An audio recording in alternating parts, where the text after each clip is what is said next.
the life force of your bond. A power like life itself, unseen for generations. A dyad in the force. Alright, so I don't have your actual view. I have my view on my live. So while the intro's playing for everyone else, they're just watching us sit there. Hey, that's a view from the behind the scenes. What's up, everybody? Welcome back to another episode of Dyad in the Force, episode 165. I am your host, Element. And I'm Choco. It's Choco.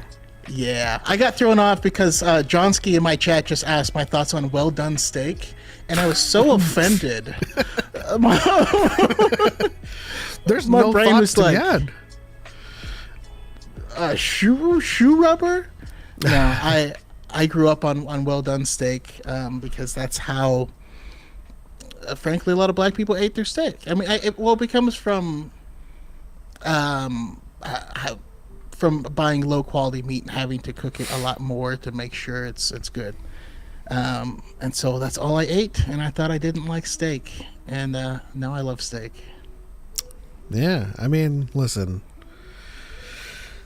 Once you perfect the art of butter basting with some aromatics, and of course cooking to temperature, some of the best stuff you'll ever have. But we're here to talk about, of course, the latest episode of Bad Batch. We have a segment here before then called Lore, which we have just been doing naturally, where we Hey, Elizabeth. We engage with the chat, we answer some questions, we talk about some lore. Shout out to Darthman86 for being a member of Dyad Squad for 22 months. Appreciate you. I'm here for Mommy, Dommy, that is all. As are we all. Yeah, no, she was our girl looking real good. I actually did get a lore question, and just earlier today, and the lore question was, why would the Sith continue to take apprentices if they know that apprentice is going to try to kill them? We'll address that when we get into the lore, I suppose. I thought we were moving there. My bad. All right, we're still in the intro. Yeah, man, we gotta let things preheat a little bit. Shout out to Master James Kenobi and Javi, Joseph Behrens, and Lyndon Sims 256 in the TikTok side of things, who are currently having it out in the chat because Joseph demands that he get some details on why he doesn't like the other two movies. But let's not focus too much on. I don't think that Lyndon would like to go into details, although they are. I think that the chat in and of itself is not a good place for people to go into detail. There's like character limits and stuff, and it's just but Joseph, if you'd like to call in, you may, if you open up a browser on your computer, whatever, and go to dyadintheforce.com/call if you'd like to call in. The invite is also extended to Kenny as well. If you have some things to say, if you're available. But yeah, let's move on to lore while we take some chat comments and questions. All right, we got Jimmy over here who's gonna need to finally get a PS5 for when Outlaws comes out. Man, it's been years. You gotta jump on it. That's okay. Pep needs a PS5 as well. That need is slowly shrinking with Forbidden West coming out soon. Although Choco will continue to prod me about Ghost of Tsushima. Yep. Can I show my face or not? It's not required. You can just call in, have voice alone. But yeah, you can have a face. You can not have a face. Shout out to I Am Asian Bad Girl cries in Canadian about steak recommendations in the States. Wait. I'm curious what that means, because that caught my eye as well. Are Canadian steaks different? How do you eat your steaks up there? Now, I am familiar with Canadian bacon being different. that does pique my interest. Yeah, as but to does what that make it Canadian like steak is. a ham steak or something? I don't know. Michael Sorbo asks, what's the most difficult thing about being a lore master? For me, I would say people misconstruing what being a lore master means. Yes. That's number one. Number two is just keeping up with it all. Yeah. Honestly, like this is what we say to a lot of people who say that Star Wars is dead. It's not. There's books, comics coming out, and we have to keep up with it all. And we don't have to. It's just we love to, you know. And just to kind of reiterate what Choco said, a lot of people think that being a lore master is that we know everything, but a lore master is dedicated to knowing everything, to keeping a compendium of the lore that comes out and keeping it updated, you know. And I like to describe it as a quartermaster versus a master of arms. Like, a quartermaster doesn't know anything about weapons. They just kind of like know that they have all of these weapons, they have all of this equipment, and you seek them out whenever you need something, and they'll answer your questions. But you know, if you were to ask them to show you how to use a weapon, you'd be like, that you would need the master at arms to show you that. Yeah. Some people hear the term lore master and think, oh, they're up on high, and like, so you can't ask me questions unless you know this much lore because we're up on this mountain. And like, no. I want to be the guy you ask the questions to, because you know it's not it's the opposite of gatekeeping. I want you to say, you know what, I want to learn more about Night Sisters, and then be like, oh my goodness, all right, so there's a few books that you should check out, a few comics you should read, and can help kind of direct people into things that we think would make them love the franchise more. Yeah. We want new fans. We want people to ask questions, you know. I Am Asian Bad Girl says Southern barbecue is just not a specialty up here. Well, I mean, there's like Southern barbecue, and then there's just regular steaks. I really want to know, do you salt and pepper and like pan sear? What do you guys do to your steaks? Now, one thing I do hate, I hate when people are like, it's not a steak unless you cook it on the grill. And I'm like, it's a steak before you cook it. Wrong? It's a cut. Go to a steakhouse. They didn't cook it on a grill. Well, I mean, more or less, a steak is a cut. Like, you can take like I'm thinking of the mountain capilano. You can take like any kind of cut from the beef and cut a steak out of it. You know, let's see here. What do you say about Levi asks, what do you say about the Bad Batch series? I think it's a great series so far. I'm loving season 3.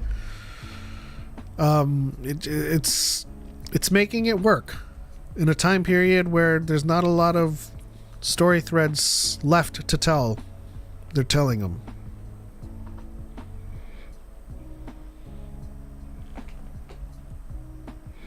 Yeah. Yes, correct. No, it's been killing it this season. I think that its storytelling has been top tier. I think it's showing the relationships between the clones themselves, like showing us the personality, the person inside of the helmet. It has been the best that it's ever been. Watching these people. And especially, you know, we got to see them kind of get individualized to an extent in the Clone Wars, but seeing them now and then seeing as the Empire is trying to once again take away their autonomy is like heartbreaking. Like, this is the most I've felt for the clones in anything. Clones were always my weakness, you know? Yeah. I mean, I know they were yours too. But you're also talking to two people that were fans predating the Clone Wars, so we have a different view on it. Random question: what did y'all think of Echo? I thought it was okay. Now, if you're talking about the clone, this is what I think of Echo as the clone. Where is it? Where's my stuff? Yeah, the show Echo, I thought it was fine. A lot of these shows nowadays do feel like they don't have a writer's room, like it's a singular person's vision, and so sometimes there's some context in their head that maybe would have come out better if they talked to more people. Yeah. Yeah. This is what I think of the clone Echo, though. Yes, sir. So that just makes me think of the Saturday Night Live Yeah. thing where she has the baby hands. Yeah. Should the Bad Batch have Ventress kill Admiral Yularen so Annie killing Trench comes full circle? No. I mean, Yularen makes it into the original trilogy, but I also don't think Ventress has ever cared about Trench. So that I wouldn't say those would be equal in any way, you know? I'm interested to learn why you think that would make things come full circle. The Monster SV asks, what is an obscure Star Wars story you personally like that has not been brought to film?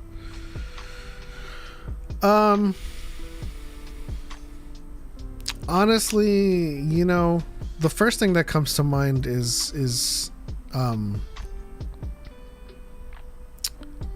Immortal. And that's because, is it called The Immortal? From Dark Legends? Oh, yes. And that's because we don't have a lot of dark side stories. That's why The Acolyte is our most anticipated story. But I would love to, you know, get like a Tales of the Jedi type of story about this one person chasing immortality and the cost that the dark side that it wrought. The cost that it wrought. Yeah, I oh man, if we can get something that it's like it's just the tales that people tell each other in Star Wars. It's like if they had just a book of legends, I think that would be cool. For me, I was gonna say Tarkin. The book Tarkin is also known as Dude, Where's My Spaceship? And it's like an exciting romp of Tarkin and Vader just traipsing around the galaxy. But it really explores Tarkin's homeworld and the stuff that makes him truly a monster. Like that guy's a beast. But on the planet that they lived, in order to teach them how to lead, they would essentially throw them in the wilderness and make them subjugate the animals, the wild animals. And that story, I think, is really, really interesting. Mm-hmm. And that culminates in the comics when he hunts Darth Vader, like for funsies. Are we contending that Tarkin is the only one that beat Vader? I mean, Obi-Wan whoops his ass on a regular, but yeah, Tarkin beat him, and then Anakin just cheated.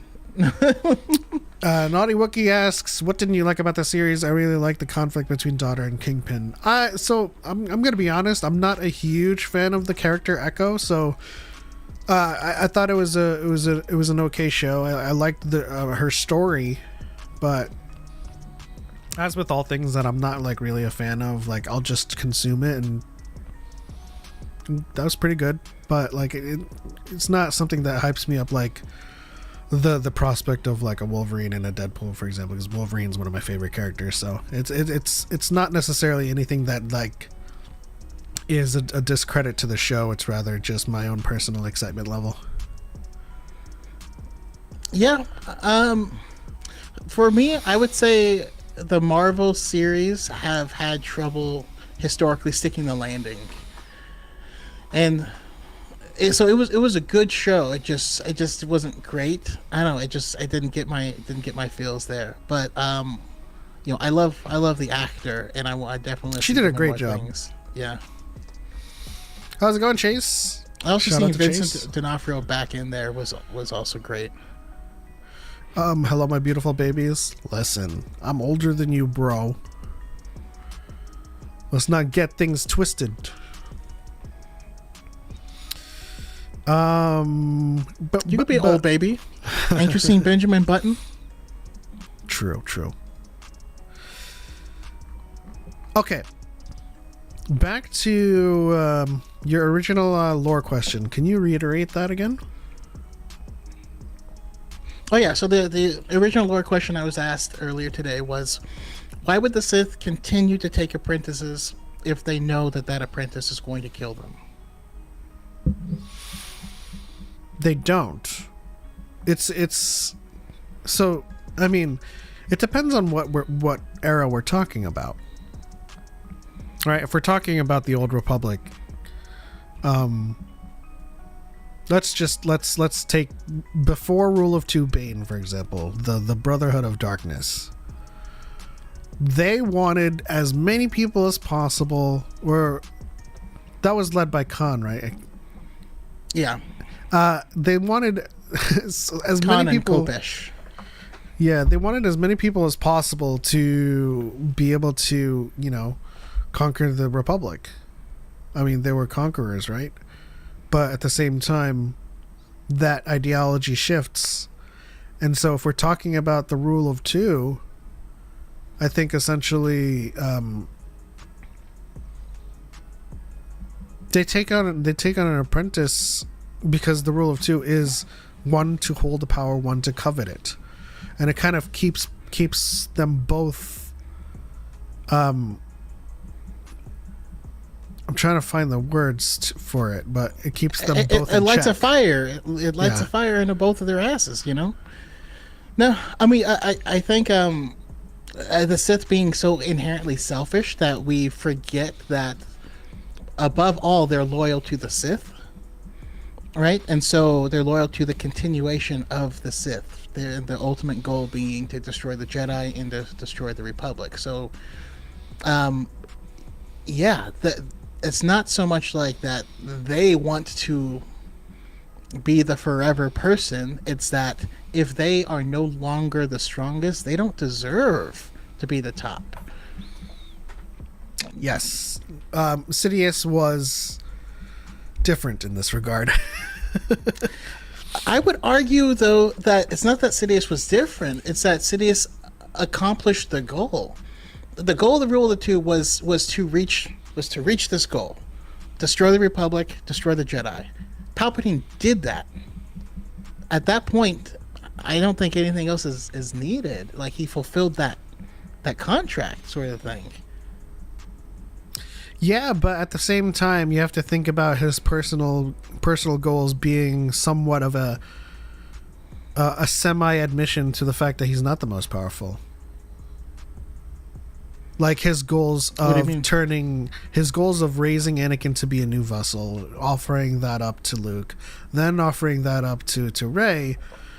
It is essentially him being like, I can't go on like I am.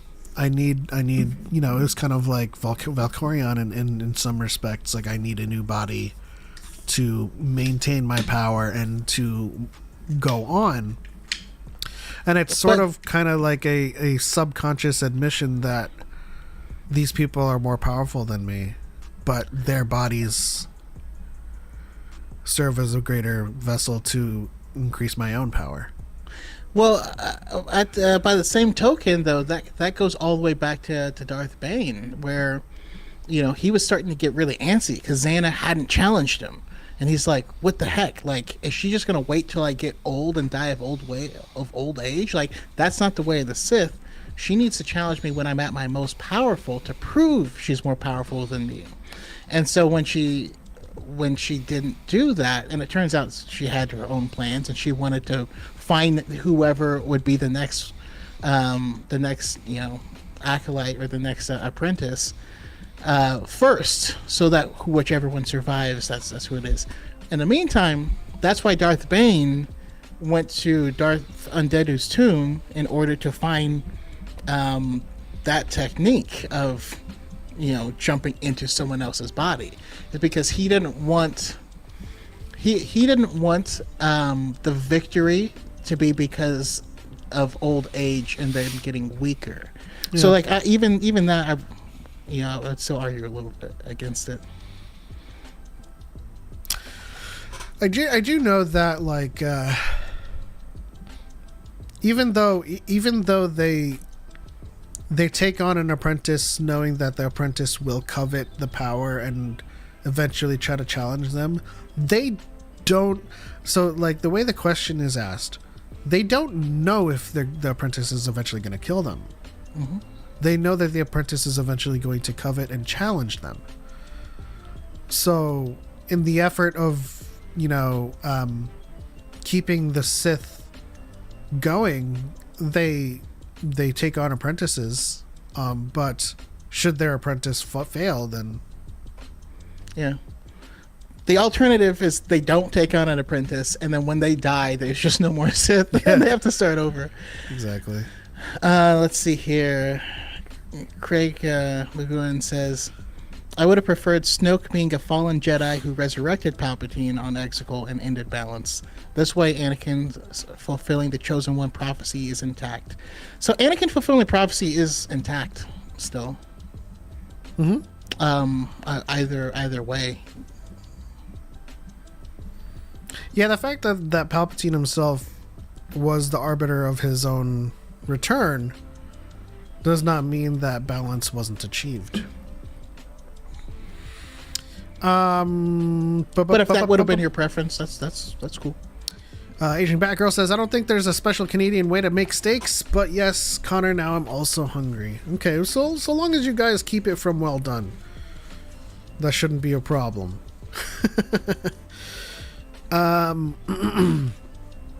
Would you guys be open to Disney making a Darth Malgus series? I'd be open to Lucasfilm making a Darth Malgus series. I'd be open to them making anything, really. The only trepidation I have is a Revan show, but at the same time, I do feel like since the name is so illustrious, that eventually it's going to happen. I just know that there's no way they do a Revan Moose show and make everybody happy about it. Yeah. But I think Malgus as a name is separate enough that I think it would work. It could potentially work. I would like to see it personally. My thing though is that personally I love the books. I love Star Wars books. And so for me, I don't really ever want to see a retelling of a book that I've already read. I don't need it. I have the book. Why would I need that same thing again? And if they did a live action version of it, it's just going to be a dumbed down version of what I already got. So for me, I will still argue for fresh and new stuff.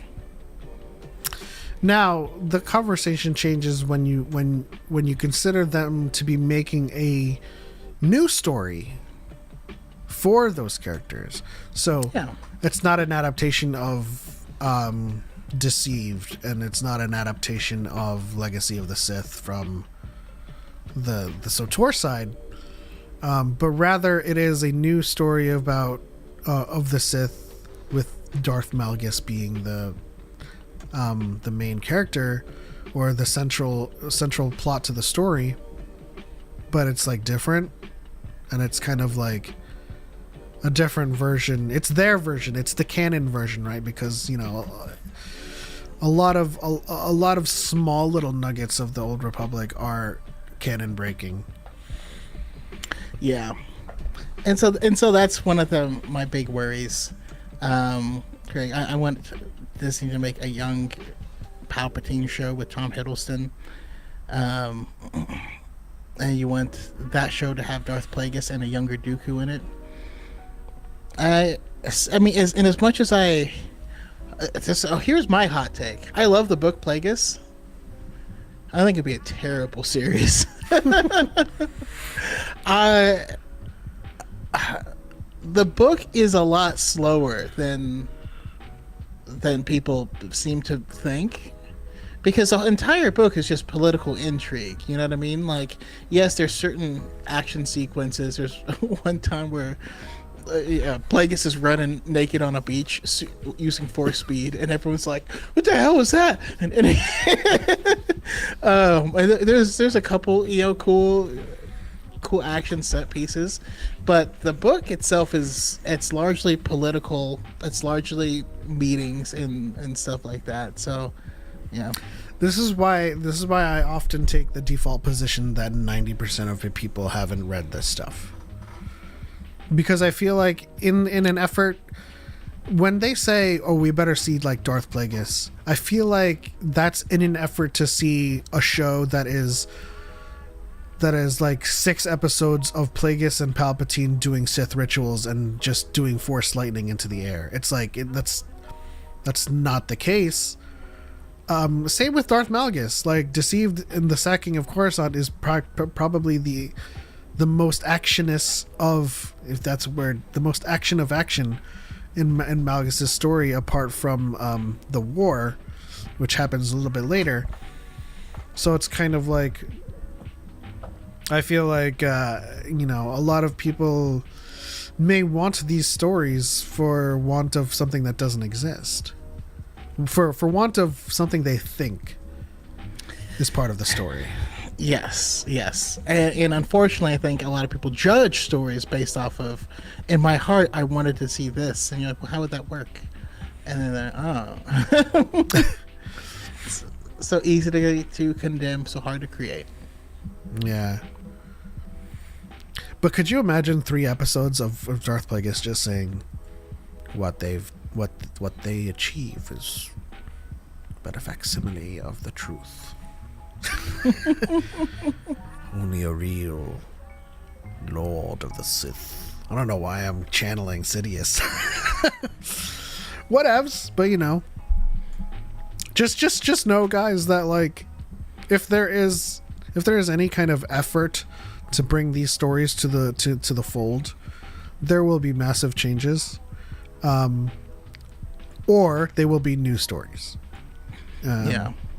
Just like the Jedi historian says on YouTube, except Lucasfilm has a tendency to retcon written works. I don't think it's shown to be a tendency, but rather, they're being selective about it. And now we actually have some clarification that came in the form of Sam Witwer of what's going on there, and that's Star Wars being a long time ago in a galaxy far, far away. It's that Dave Filoni wants to treat the stories like they are just that, stories, like they're campfire stories. And so when you hear it told by this person's lightsaber was blue. When you hear it told by this person, it was green. And that's what his goal is. That being said, it's only the small details that I've really seen him specifically retcon. Yeah, and if we're talking about Plagueis, I still have mixed feelings on it. But if we're talking about Plagueis and Malgus, however, or anything from the Old Republic, or anything from the old EU or Legends, it wouldn't be retcon because they're not in continuity. Yeah. Have you guys already discussed theories on how Ventress returned? That'll be for when we get to the Bad Batch section of the show. Which is coming up real soon. Yes. But while we're still talking lore, does anyone else in the comments section have any lore questions or anything that they want answered? Shout out to Marianne in the chat. NP asks, do Sith Lords actually care about the Sith in general, or would they happily let the Sith burn and die for their own personal gain? I like to think of the end of The Rise of Skywalker as a sort of the answer to that question. I like to speculate that when Palpatine or when Sidious says, "I am all the Sith," and then I imagine the Sith like obviously just dead and not really having the power to retain identity. They're all just like in some kind of purgatorial state, and they're just like, "What is he talking about?" We have no clue. We're all here just kind of like suffering for what we did, you know.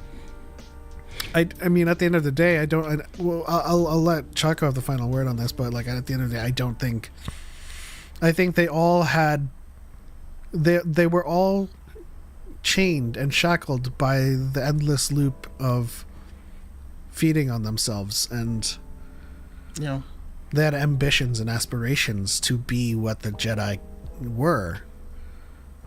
But again, it was a self-feeding code that wasn't sustainable.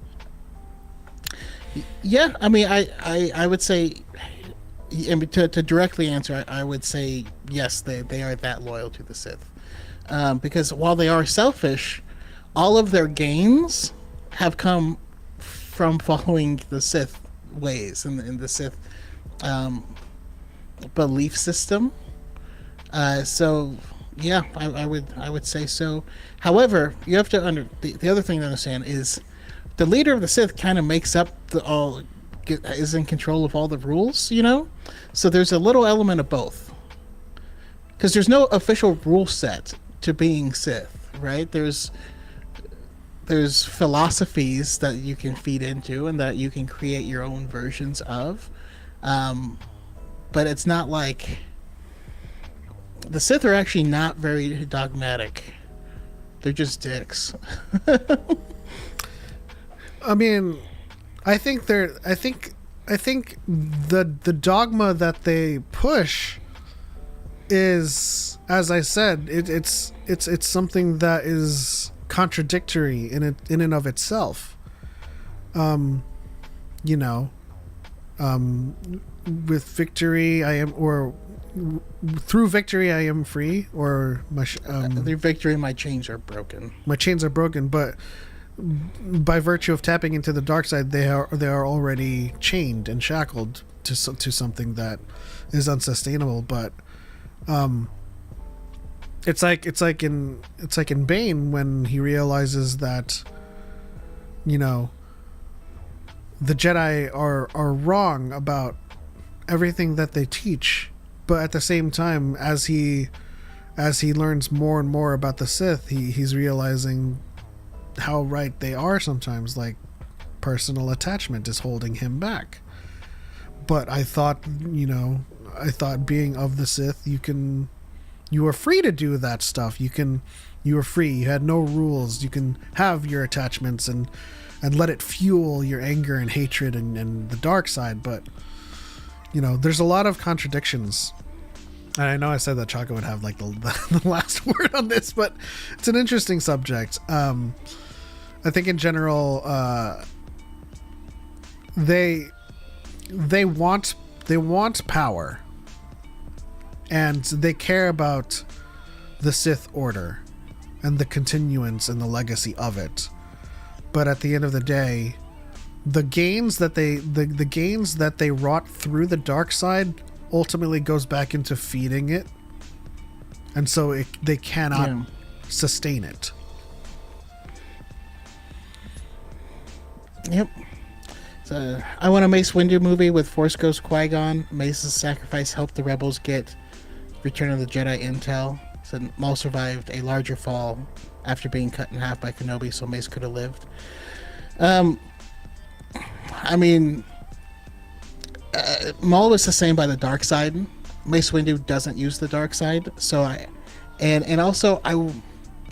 don't know. I wouldn't say that he had Maul's fall was longer because I don't know if you know how big Coruscant is. It's a real deep planet. So we actually have no way of knowing. They could have been much, much further. We don't know that Mace was conscious.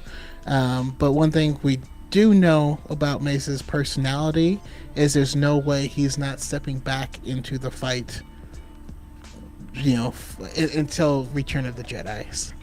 I don't need him to come back. I love the character.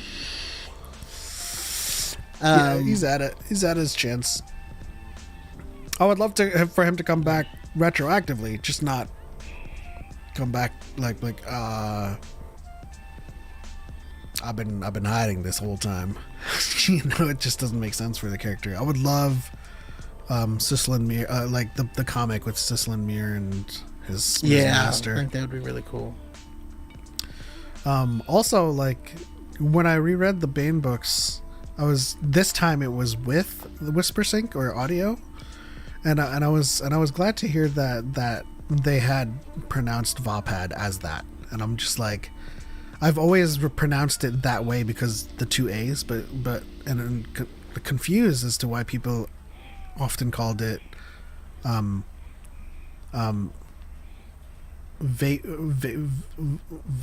or something, or yeah, I've heard that, and Vapad, yeah. The Naboo core pit Maul fell into was thousands of feet deep. Was it? I mean, it was a trash pit. It was a trash chute, is what it was. So it wouldn't be thousands of feet deep. It's not meant to go into like the core of the planet. On the other hand, Coruscant is thousands of stories high. Yes. So thousands of stories. I mean, you think of like the just the underworld saying the underworld level, or the smugglers level 1313, I think it is. Yeah, that's 1,313 levels high above surface level, and then you watch Mando when they visit the top of the mountain. It is literally just the peak of the mountain. Yeah, that's the top of a mountain. It's crazy. Yeah. So, I mean, in actuality, like seeing that, Mace would have fallen from like the top of the highest mountain on Coruscant. Unless he fell onto like a speeder or a vehicle of some sort, but even then, the Chancellor's chambers was like still high up in the air. Chancellor's chambers is like the highest point on Republic Plaza, and are you saying there's no part of the building outside of Palpatine's office Mace can land? He didn't just slip off near the building where he could be hanging on to the edge, and again, if he was, there's no way he's taken out for 30 years. But no, he flew pretty far out, and no, there was nothing underneath it. And he wasn't using the dark side to sustain himself, and he likely was not conscious. Have you read Return of the Jedi from a certain point of view? There's some stories that I haven't finished yet, but for the most part, I have. I have. Marianne says, "LOL, me saying Vapod." Say what you like. It's like AT-AT. It's like just say whatever. I just know that the more and more I say Vapad, people need to start saying Vapad. Because there's only one A at the end of that one. You can say it however you like, as long as it's not wrong. No, I'm kidding. we appreciate it either way. What is your opinion on Quinlan Voss series about him turning to the dark side? There is no series about that. There's a book, and he did it. Well, it started off as... He fell pretty quickly. Yeah. No, actually, I guess it wasn't quickly. It was him flirting with the dark side for a while. And him being a fully trained, Jedi master already. Yeah, I get it.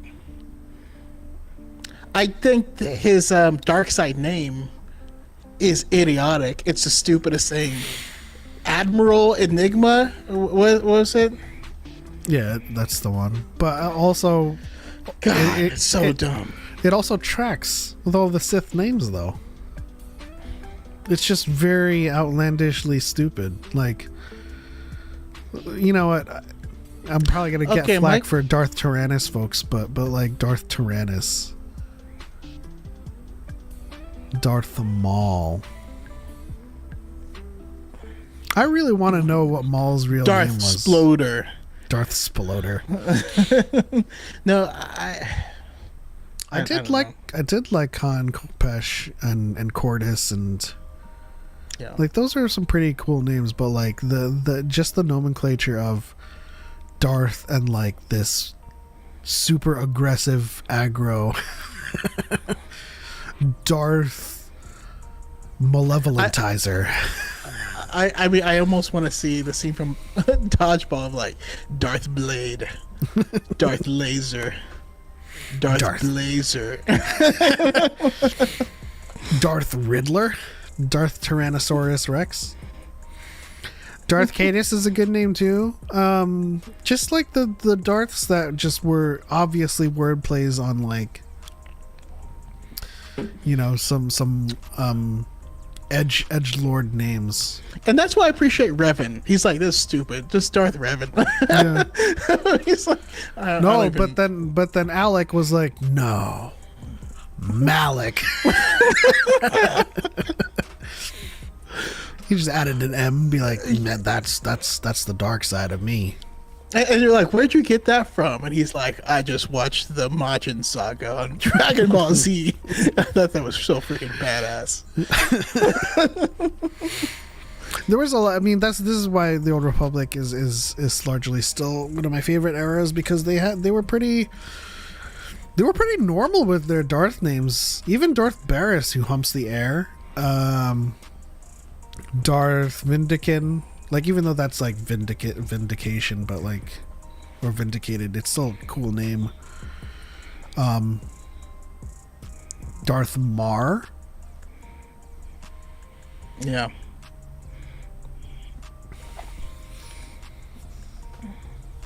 Yeah, no, that's cool. Yeah, anything else lore wise you got?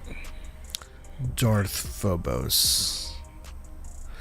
Oh yes, one last thing before we get into the Bad Batch. I had watched a short from a good friend, Hannah or Rayside, and someone was commenting on her discussion of the Bad Batch. Sith or Ventress was never a Sith.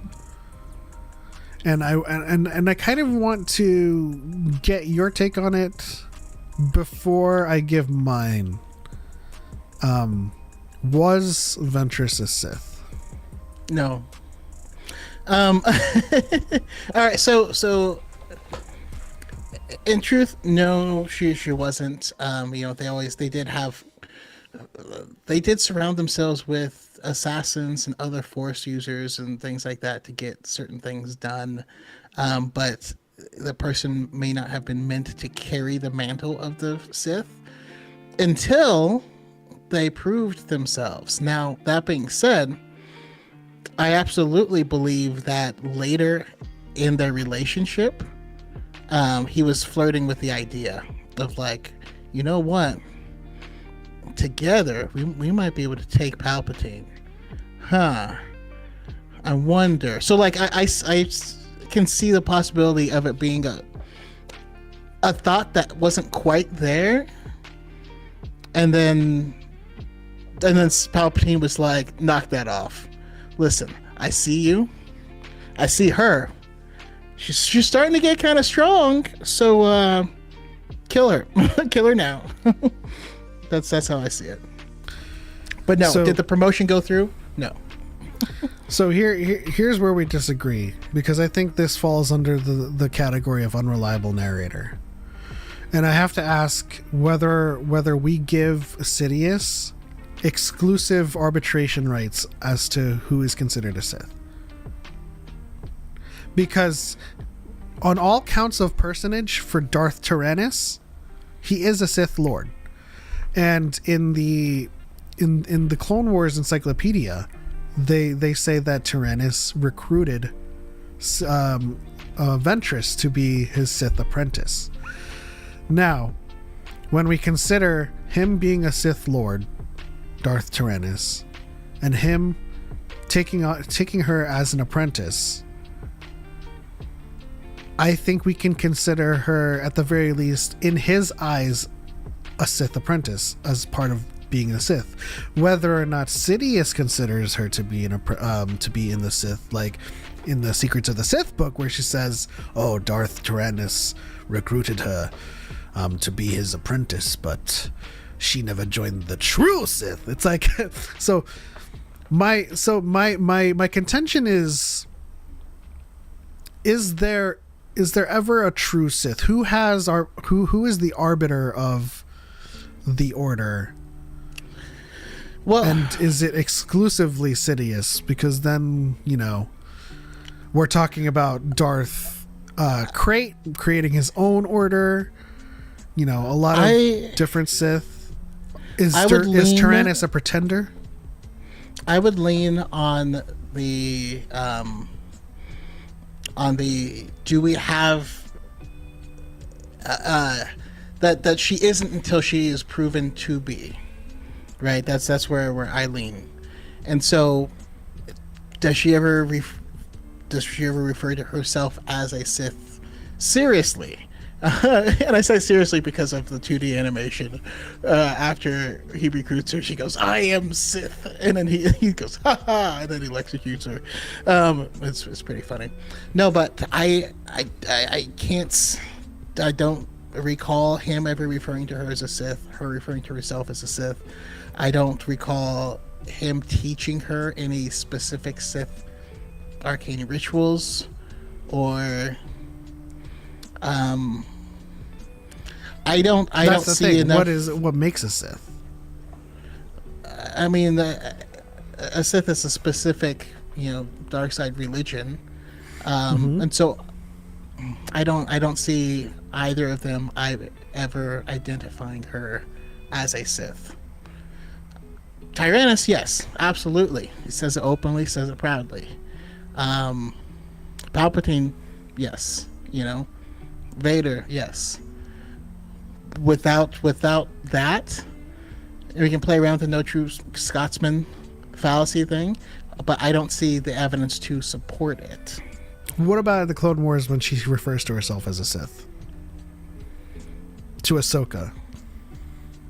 When they're fighting, she says, I don't remember the full quote, but she said,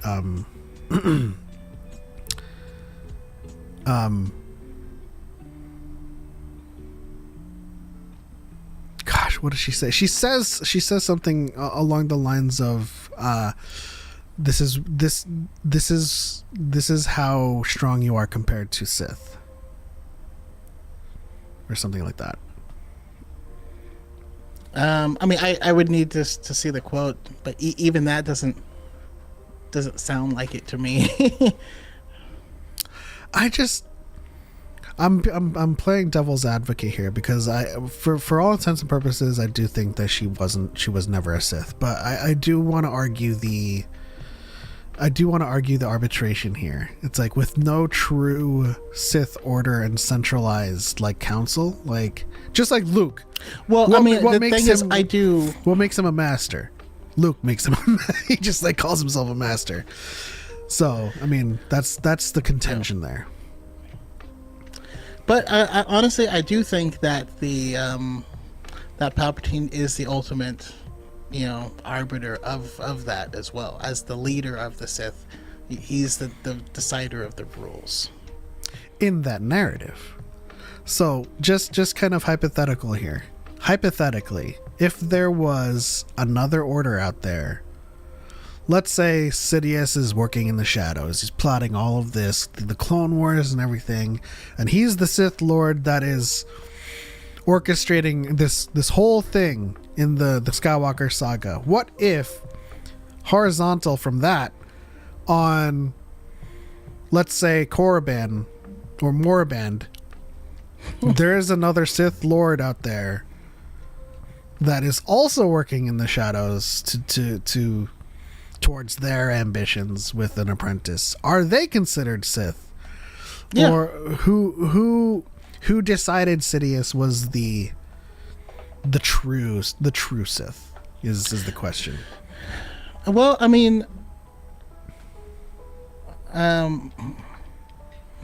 this is so Maul identified himself as Sith to Palpatine. Like at that point in time, he was an offshoot, and so Palpatine said, "Ha ha, nah," and dragged his ass. So like that's what kind of proved him. And then we had something similar happen in Plagueis with Darth Venomous. You know, and Venomous shows up, and Plagueis is like, well, it was Tenebris that had put him up to it, but Venomous had given himself the Darth title, and so Plagueis murdered him. Actually, yeah, he murdered him, and then he brought him back, and then murdered him, and then brought him back in over and over again. But the arbiter of who is and who can say it is the person that wins. Yeah, Whenever someone else, and that's what it is, and that's how it was explained in the Darth Bane book, is that having the Darth title is putting a target on your back for everyone to take you down, because that's what it's saying is, I'm that guy. Yeah. I think ultimately it always I don't think we can ever come down to a satisfactory answer to this, simply because there can always be pretenders out there, or there can always be another Sith out there that's like, no, I am Darth Google, you know. But we can't take the position until that happens, though. Right. This is why we have hypotheticals. I do think that Ventress at one point believed she was Sith. You know, on all accounts of personage, right? You know, even without that quote, she says, "For I am Sith." She believes she's Sith. Whether or not she is, objectively speaking, is less up for debate. DePaul, shout out to DePaul in the chat. What up, everybody? Been a minute. I hope you're doing better, my dude. Yeah, things are crazy. Now, okay. Last thing before we move on to the Bad Batch. In the Old Republic, would she be considered a Sith? Yeah, probably. I mean, she would have been inducted into one of the higher schools. I for sure believe. Like she would have been quote unquote Sith assassin, Sith marauder. Yeah. Sith warrior. I mean, Bane was already a Sith when he was a Sith when he was in the academy, but had not joined the Brotherhood of Darkness until he was Dark Lord. But see, that's why they have to refigure and recalibrate the Old Republic to make it fit into canon. DePaul says, I feel it's like the Highlanders. You can sense if there's more dark side users, so they seek them out to shut that down. So this is often a misconception as well. They are not called Highlanders. They're immortals. Connor MacLeod was called the Highlander because he was Scottish. And so they weren't a group of immortals just running around saying like, we are the Highlanders. Like, that's just the name of the show. That is to describe Connor MacLeod. But It's true. The immortals did seek each other out because there could be only one. Man, I really want another movie. Scraw asks, what's your most controversial hear me out Star Wars character? And please state your argument too. Huh. I mean, it's old. It's an old one, but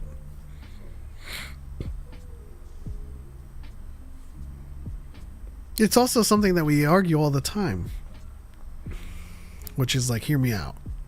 Yoda was not to blame for the entirety of everything that happened, but at the same time, like, no, but a hear me out character is an unconventional Star Wars character who you would like to take to Pound Town. Oh, we're talking movement in the boneyard. okay. I mean, I feel like I often have to explain myself, but hear me out. Like, Lorna D. Like, I get a lot of pushback for Lorna D, but like, have you not like had a Rough Rider before? Jesus. I mean the teeth though. Hey man. No, okay.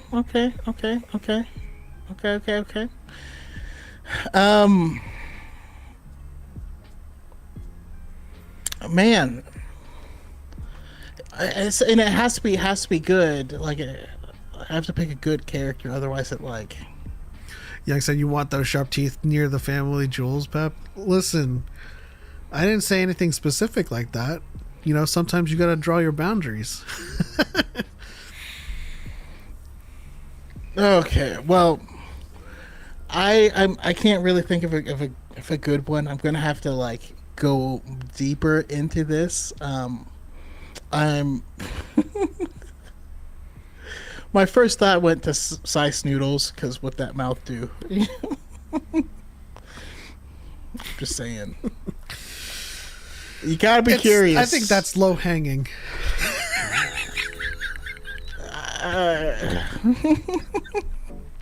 Right, that could be low hanging. I mean, if you hang low, I just, you know, it's you know. You think Lorna would respect those boundaries? I will make her. Okay. And then Young said, "No, Choco, no." No. My also thought says goes to the what's her name? The bird lady. Joseph Barrett said, "Sly Noodles." That's even better. No, the bird lady who's in the Bounty Hunter, the Bounty Hunter comics, but is also in the High Republic in Justine Ireland's previous book. She's like she's a bird lady, and when she kills people, she sometimes just eats them. Oh my goodness! One? Why is her name not coming to me? The bird lady. Yeah, she's like a bird lizard lady In the Bounty Hunter book comics? Yeah. Well, Historian said Diva. Yes, Diva Lompak is her name. Deva, if you want to look her up. I don't remember that. Lompop? Yes. Oh, I had a completely different view or look on Bird Lady. Yeah. Scraw says Frog Mom from The Mandalorian. You know what? She's good with kids, you know? How is that a bird lady? She has feathers. I guess she's more like a lizard with feathers, but... Wait, hold on. Are you sure this is... I need to. I need to put this picture up.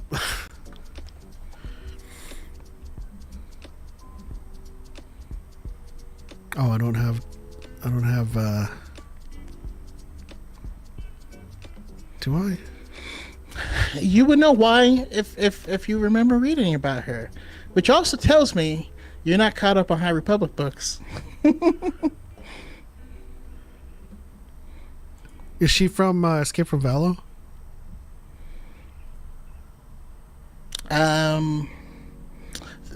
She's a big part of the latest one with the latest Justina Ireland Tessa Grattan book.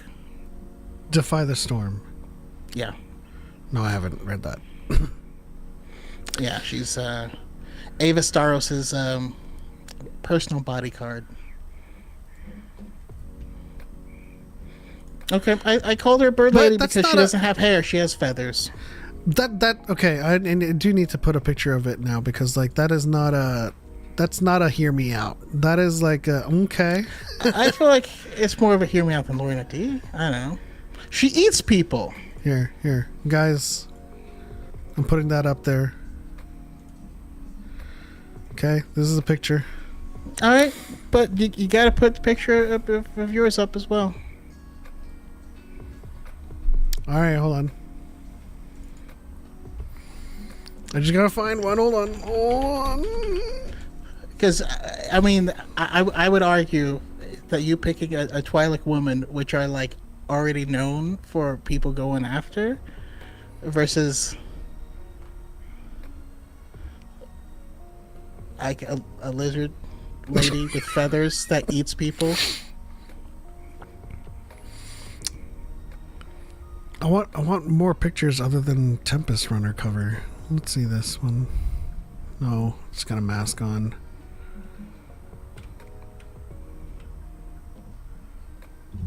And sorry for the people on my stream. I don't know what feed I would need.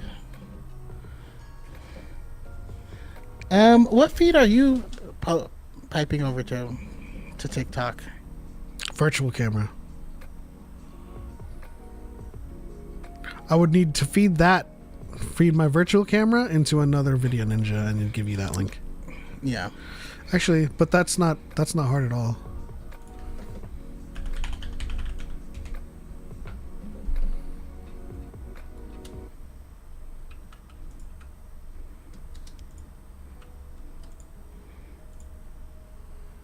Oh, but it's not going to be.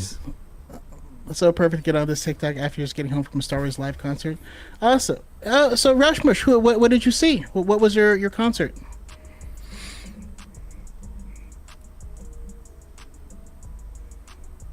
Hold on, do I have the Art of the High Republic book? All of these pictures have her in a mask, which is odd. And I'm not using the one where she's like snarling at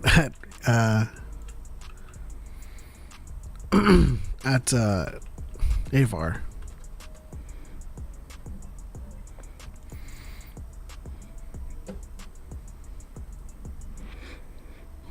I mean, that's all right. We can come back to it. We can make that a separate TikTok. But we should jump into the. All right, here I found one from a variant cover.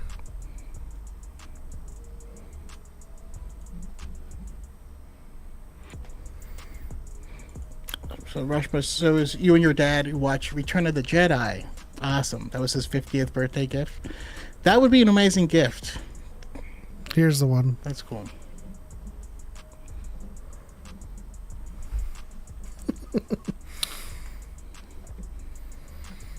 Listen, that's more of a hear me out.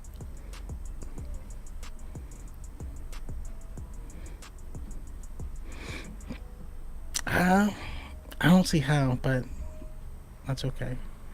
For those in let's see here.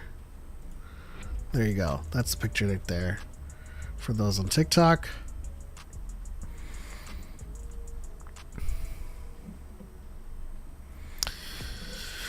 Anyways, who asked that question? That was Scraw in my chat. Yeah, Scraw! yeah, I was thinking more like what Zoidberg says during mating season. Scraw. Let's see here. Deuce. Deuce says, "How do you guys know Hunter's gonna die? We don't know. We don't know. I just narratively think his death would be the impactful thing for the story. It makes sense, but I often blame Young because she made the first video out there that said, "Ooh, Hunter gonna die," and I was like, it makes sense. So I often push that agenda. And Rasmus, can you enlighten me on what topic we're talking about here? We're about to get to the Bad Batch latest episode right now, but the question was, what was your weirdest hear me out? So weird Star Wars character that you would take out. You would slay the Sarlacc as you would. When did Defy the Storm come out? March 18? I thought it was earlier than that. I want to say it was like the 3rd. I thought it was the beginning of the month. I thought the beginning of the month was Escape from Valo. March 5th. Jeez. I'm so behind. But that's one of the shorter books, right? I'll read it tonight. Did you know that C-3PO had a silver left leg on Leia's ship in A New Hope? So 3PO was never all gold. Yes. Of course we knew that. We do Star Wars trivia. What was the question? If you knew a C-3PO had a silver left leg. Oh. I was busy reading YouTube. Marianne's Hear Me Out is Geode. Young's is Cad Bane. But I don't think we need to hear you out on Cad Bane. It's a voice. I get it. Lothal Youngling is a cold-blooded Hear Me Out. Same thing with Geode. So it's I'm definitely not. I mean, Geode's a strong silent type, So I get it. Fennec. Yes. Yes. Fennec is not a hear me out at all. Fennec is just, yeah, of course. All right, let's move on to the Bad Batch. we're searching the depths of Star Wars lore to find hear me outs. Oh no, I've been trying to move us to the Bad Batch for a hot minute. You read Scrawl's comment about that, okay?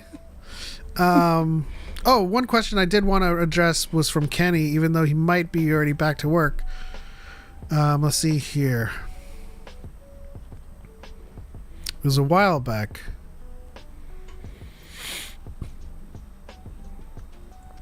Do you think that Ventress should fight Vader if the time comes?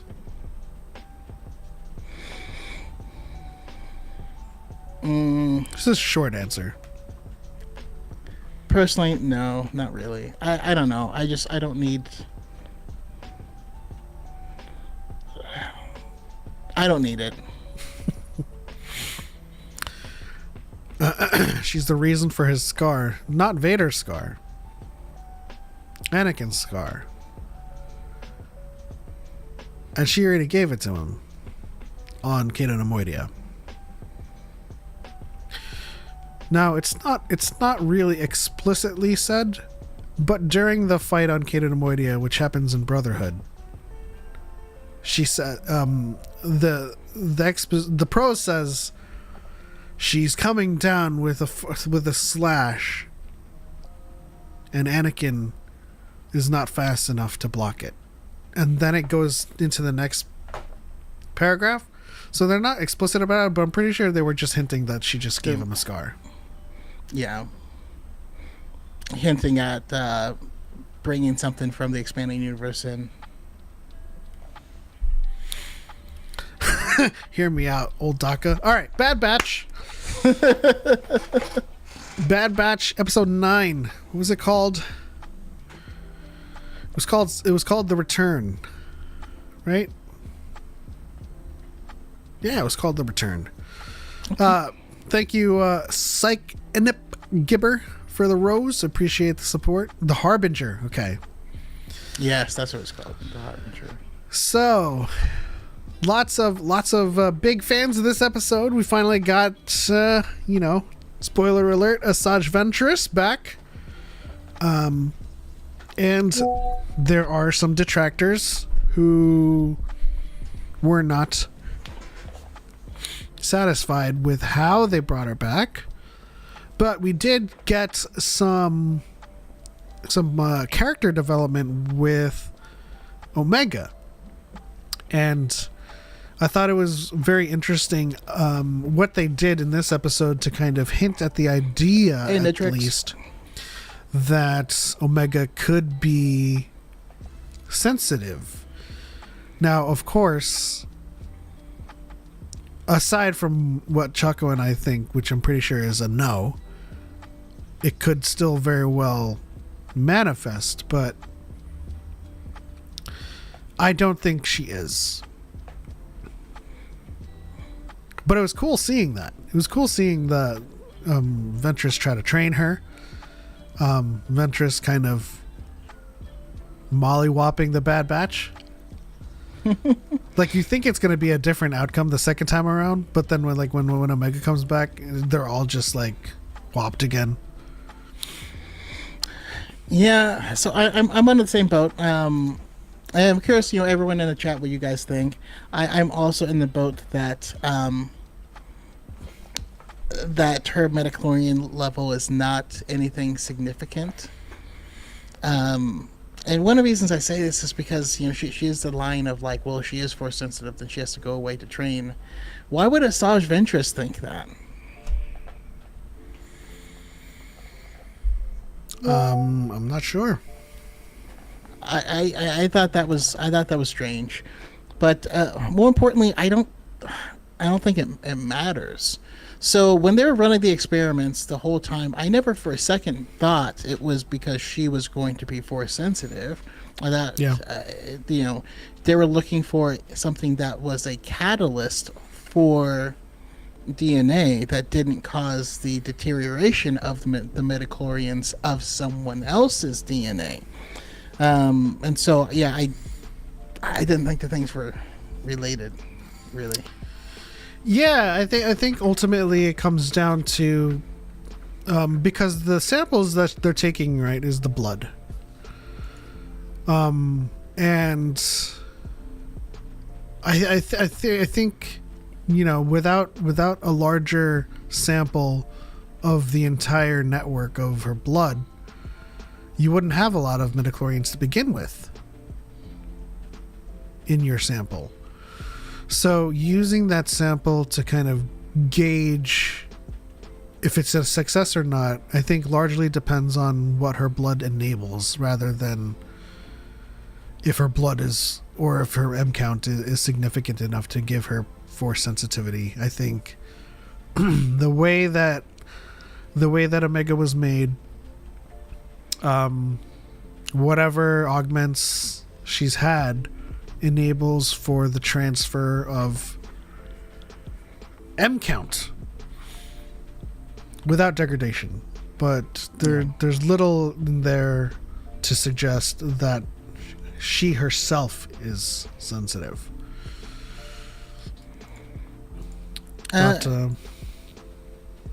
Yeah, I mean, and I feel like maybe she just kind of has a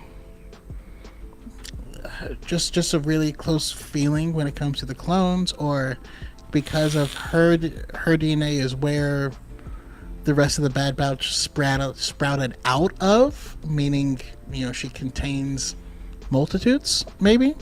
But I also think that all the techniques and things that she has displayed are the meditating and stuff like that with Crosshair. I think that they were all things that are just beneficial in general, whether or not you're planning to become a Jedi or not. Yeah. So the example I kept using is she's like Greek yogurt.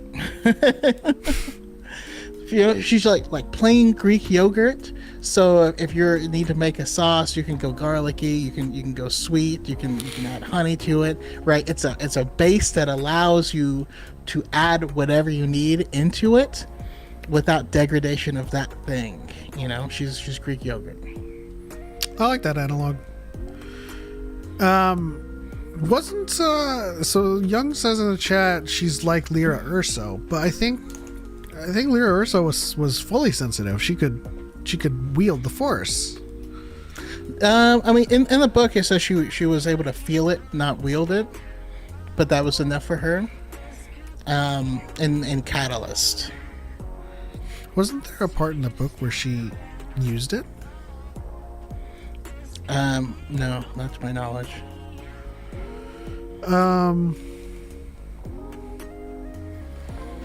I think it makes sense that Omega would.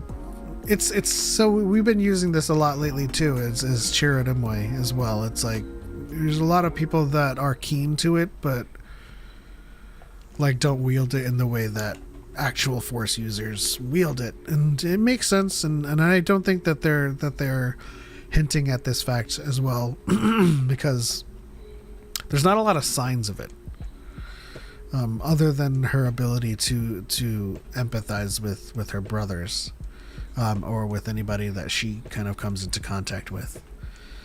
But the larger part of the episode is, of course, Ventress. There's a lot of people that's not really happy about how they did it. And it caused Corbett to come out and say, the circumstances of her return will be... There's more on it coming in future content, but for now they're happy with being able to include her narrative as to her relationship with Omega, and her compassion for the Bad Batch. So what she's saying is, I was right. So what had happened was, we're getting another show. Yeah, I mean, so where I came down on it is, we just watched Ahsoka, and at the end of Ahsoka, they were loading up hundreds, if not thousands, of caskets for Night Sisters to cross over. And so, what are they gonna do? Like, is that a snack for the journey? No, I don't think so. I think we know that they have some sort of resurrection process, and I think her funeral being inside of the living waters of Dathomir and the circumstances behind her death, leave it to a possibility. Yeah, I think so. One of the Rasmus, thank you for the rose and the heart. I didn't see those. I'm sorry. One of the reasons why I'm okay with it is because of the notion of future content, and another reason why I'm okay with it is because it makes sense. And I think this is what Choco has largely been arguing for this entire time. It's not a story about Ventress. And I think narratively, if they were to explore how she came back fully, it would have to be relevant to the show. And so I think, it being the Bad Batch, it being about Omega, Ventress's inclusion and involvement had relevance to Omega and what she's going through. And so if they want to explore that fully, they would have to give us a show called The Paths. And it would have to include Quinlan Voss. And then we would get a larger explanation. Listen, I'm all about leaving the Skywalker saga behind, but dang, if there's any hints for like a show that could potentially include Quinlan Voss, I'm all for it. And if this is the show that they intend to explore Ventress's story further, I'm down. Yeah. Can we talk about her hair for a moment? I think it looked great, but like just the animation on this show is fantastic, and the way that they showed her when she got her hair wet, it looked wet. When she was underwater, it looked different, and that's just not something we're used to seeing in the Clone Wars. I loved her hair. Like, in our reaction, I just kept on getting shook. Like, the first time she shows up, hair on point. When she gets wet and it's slick back, it's like a 1080 10 back? A 1080 10 slick with some, with some hair on the sides. Like, she looked crazy good, and I just want more of that. I want more of that, because y'all know back then, even till today, be thirsting for Ventress. I mean, if you know what's good for you, then of course you are. Yeah. And those episodes in the Clone Wars where she is kind of flirting with Obi-Wan, we're all like, "Yo, Obi-Wan, what are you doing? Come on." That was one of my favorite parts of the book when Obi-Wan's trying to explain that to Quinlan. It's like, if you fight her, you're gonna have to like flirt, like she's kind of a baddie. She is. Although, so another topic that comes into as we're talking about the Bad Batch, was, and I think that we argue this in our reaction, is it was enough. What we got was enough. And for those who are at least a little bit concerned about respecting the book of Dark Disciple, should also know that it's enough what we got, because it was very symbolic. Yeah, it was very Night Sister rights.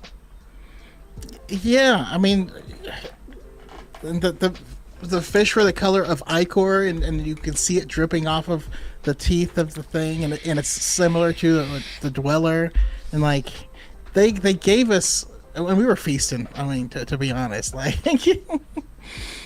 basically, if you are a fan of the book, then it's clear, and they made it clear in this episode that they are big fans of the book, and they brought elements of it to life, and so I feel confident that whatever they do will honor it. Yeah.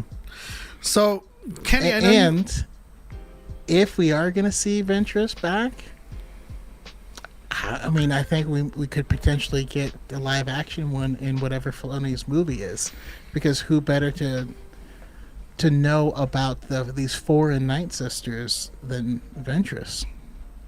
This is true. Now the question remains is, if it goes that far, is Ventress on the side of the Night Sisters at that point, or is it a perversion and a disrespect to Mother Talzin and the sisterhood that she was a part of? Right, I think they're going to find out that they're very, very different from the ones from the other universe. And there's probably a reason why they were left behind. That's very much true as well. I mean, I was considering the very surface level notion that, like, they're serving Thrawn and the Empire again. And it's like, these guys, like, wiped us out. Like, what are you guys doing? That too. She would not be a fan.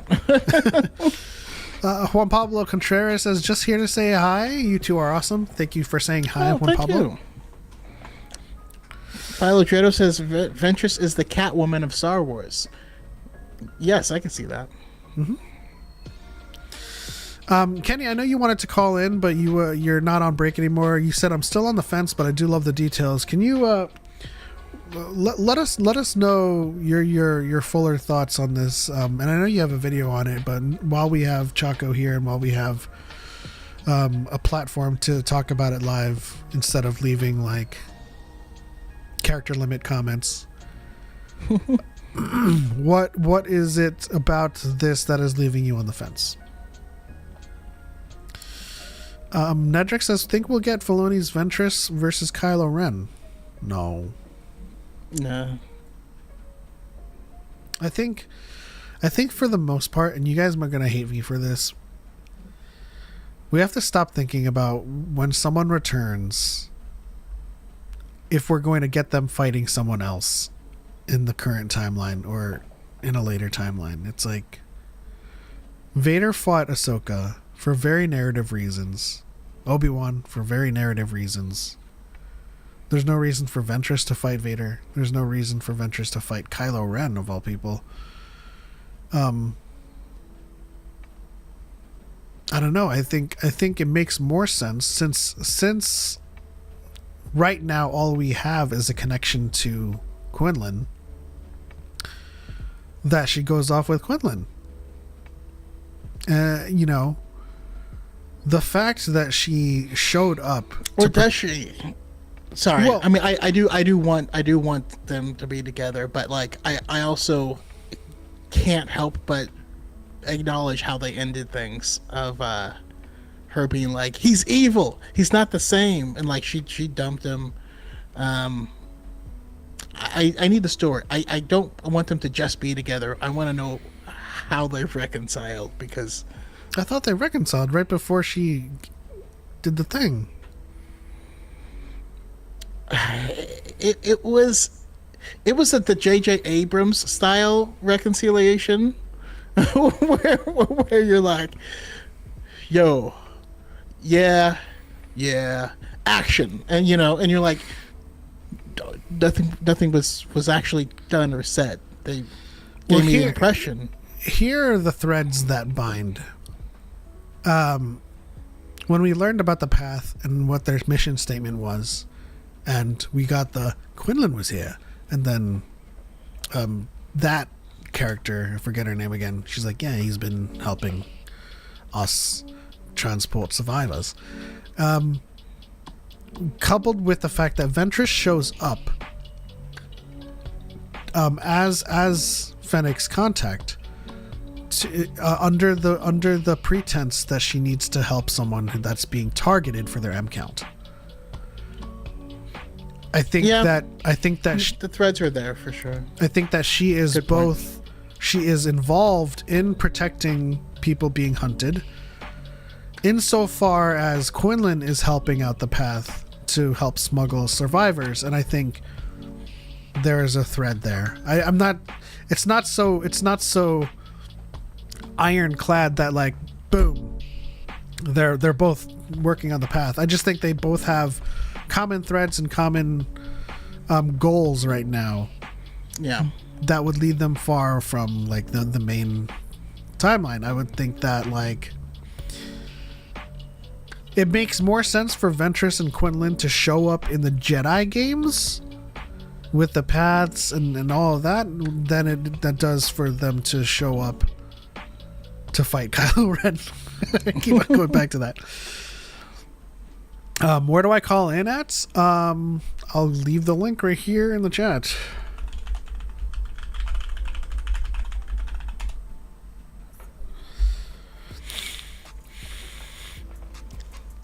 They reconciled subtextually. Now, whether or not they are together is something that I'm not arguing about. I'm rather, my contention is that they have reconciled to the point where they can work together. Yeah. No, that's true. I just like, I thought it was really powerful in the book with how much they cared about each other. When Ventress is, you know, she's been pardoned by the Jedi's order, and she's like, you guys can't feel it? Like, this isn't, it's not right. This isn't him. And I'm surprised you guys can't feel it. And how broken she was at after all of that, she still lost him. And so yeah, I mean, she still gave her life, but like the way it was written, I need an actual apology from Quinlan. You know, like Can we just get Quinlan?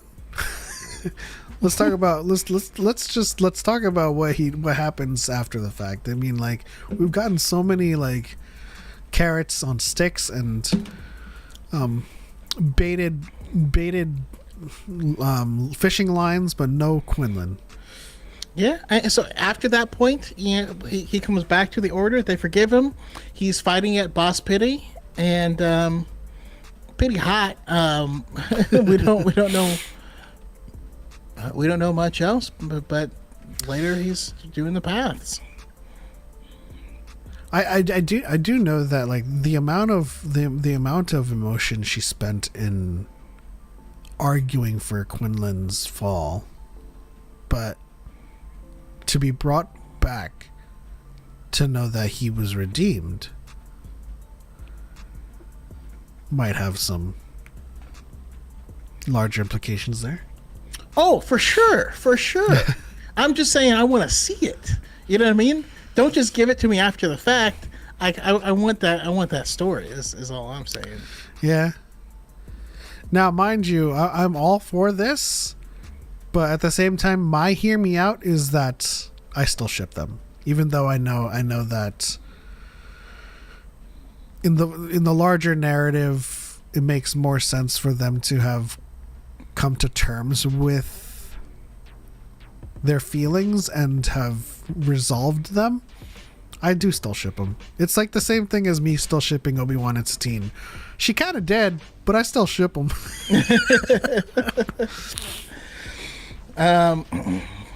Rasmush says, "What's your opinion on the yellow lightsaber?" I love. I mean, I don't. She was able to find, or I don't know if she just recreated them, or if she found the hilts that were taken from her from Barriss, but those were the hilts. She was using a yellow lightsaber in the book Dark Disciple, but it seemed, if I recall, she stated she had bought it off the black market. So she would have created new lightsabers. And if I'm not mistaken, wasn't it yellow when she was when in the flashbacks with Kyneric? That's a great question. I don't recall.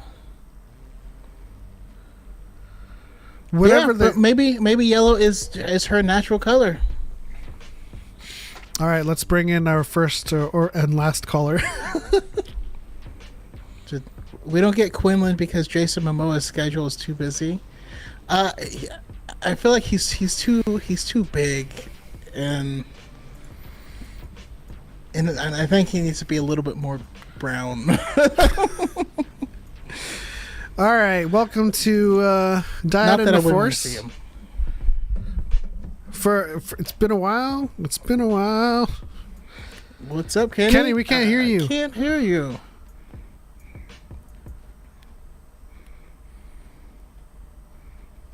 No. Can read your lips. Can you hear me now? Let me see something for a second. Oh, he was muted.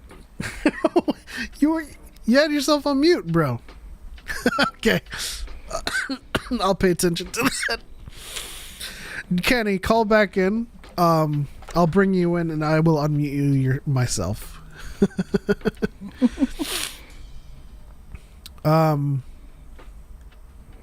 As I pay attention to that, let's ask the chat. What are some couples or ships that either have potential or had potential and can no longer be, but you still put it forth anyway? I mean, we still got Tech and Fee. You know, he's not going to remember who he is. She's going to have to remind him every day. And Kenny, can you guys hear me now? yes. So Fantastic. I hate were my muted. phone. You were muted. I had to unmute you. All right, so really quickly, the question on deck right now is there any relationships or ships or couples that either can no longer be, had potential, or the ship has sailed that you still stubbornly push? Such as me with Obi-Wan and Satine, and with Quinlan and Ventress. I still love the Obi-Wan Satine one. I think that one has some real hardcore potential, even though it kind of breaks canon in a way. It just doesn't fit with Corgi. But at the same time, I would love to see that. I would love to see that story, or at least read about it, like the adventures of with Obi-Wan and Satine when he was still an apprentice with Qui-Gon. I think that whole story alone needs to be told. Yeah. Man, if that's ever told though, that's just gonna it's gonna times 100 my ship. It's gonna make that ship sail like. That's gonna destroy the girlies.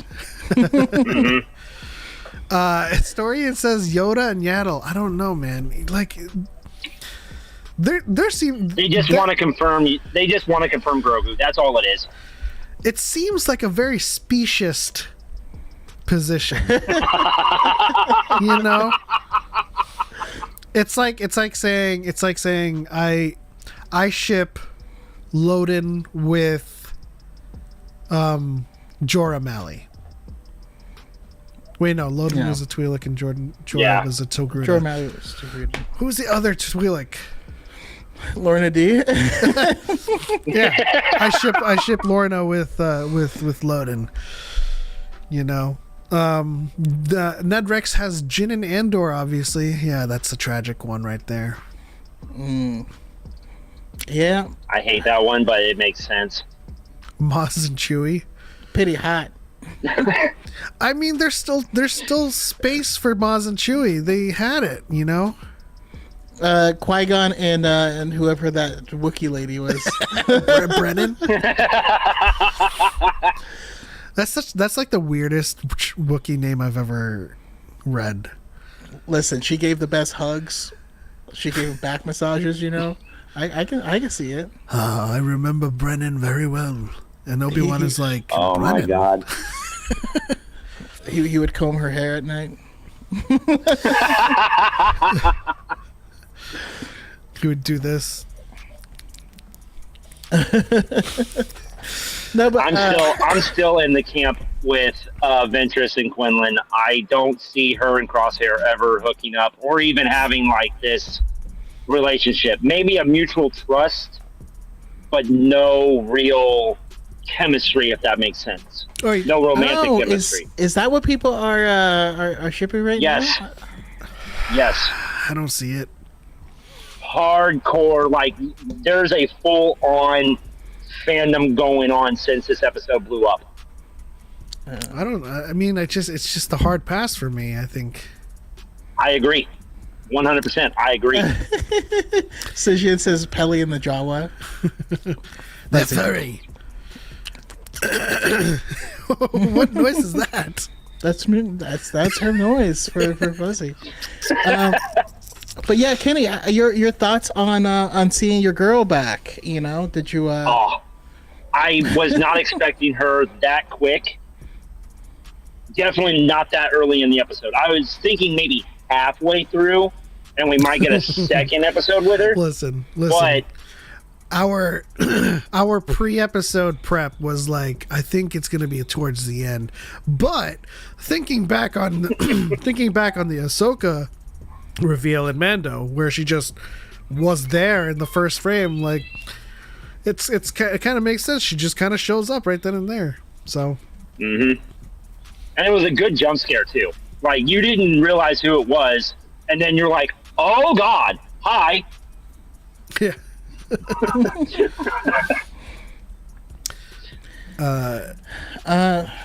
Joseph Barron says Omega and Ezra and.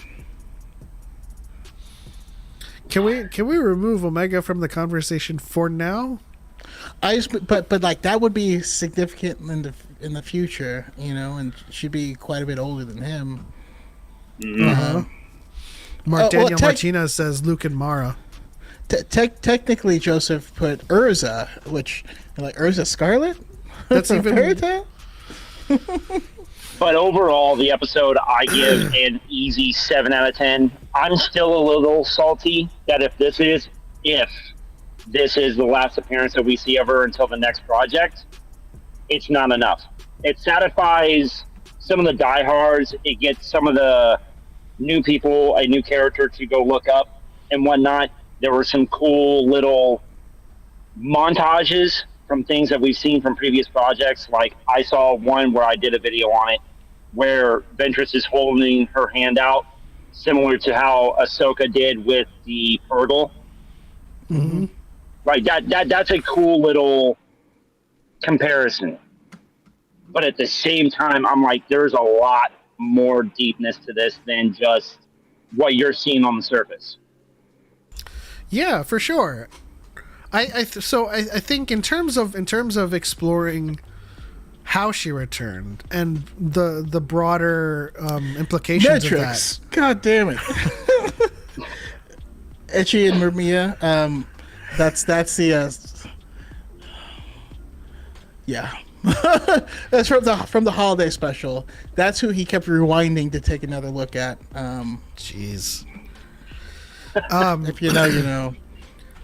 But in terms of the larger implications of her return, I think it makes sense that they save that for a future project in which it is relevant to Ventress, right? But I do think there is more to Ventress. Like, I think me and Choco argued this fact at the end of the episode as to whether or not she narratively makes sense to return. And my contention was that she has a very budding relationship with Omega, and her larger motivation of protecting those targeted by their M count. I think she has potential to be involved in the final assault on Tantus. I have a feeling if Ventress does show up, say, like the last 2 episodes of the series, it's more of giving Omega the choice. Now, I'm not going to say one way or another if Omega is going to take the choice or if she's not going to take the choice, but it's something that I've always pushed the idea that Ventress' story was the lack of choice. Her story has always been chosen for her. She's never been anybody else except for a Sith assassin. Never been anything else other than Dooku's apprentice. She's never been able to be herself. Mm-hmm. It wasn't until Dark Disciple was when we finally get to see who truly Ventress is. So I'm thinking that if we do get her again, she's going to give that same choice to Omega. Here are your options. What are you going to do? Kind of get like a Mando Luke Grogu scenario. Yeah, and removed from Night Sister magic, do you think Ventress is still practicing dark side or light side? Neutral.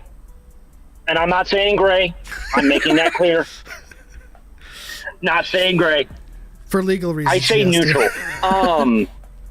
She's wanting to step away from the dark side, and I think we saw that in this episode when she was almost like go with peace with this creature, compared to the domination that we saw in, or what we read in Dark Disciple. That's true. Like, it's almost a great comparison to see the growth of her. And you could almost say the same argument with Marin, too, when we see her in Jedi Survivor. Like, at first, it's all about the dark side, the Dathomirian magic, but now she's starting to use Force-like abilities, and now Ventress is going like, you know what, I'm tired of using the dark side, let's just stay in the neutral path. I will use what I need to live. That's a great allegory. And because I don't feel like I don't feel like this. It's so much. This is a dark side. I'm holding something with the force. It's not so much I'm using the dark side or the light side at something like that. I've always felt that's more. Whenever you're using the force, they say to reach out with your feelings, right? And it's what feelings are you reaching out with? Dark emotions or light emotions, both can accomplish the same thing. Largely, you don't really have murderous intent with light side emotion, so that's why certain things would be off limits. Just like you don't really have healing with dark side emotions. Yeah. No, I like that. I also like that allegory with Marin because also in the Survivor series, in the Survivor game, a point that they're trying to make with her use of magics is rebuilding rather than destruction, and so I find that fascinating. That even fueled by dark energies, which is the magics, it can be manifested in lighter intentions. I've always had this. Consider it a hot take if you guys want to use it later during your section.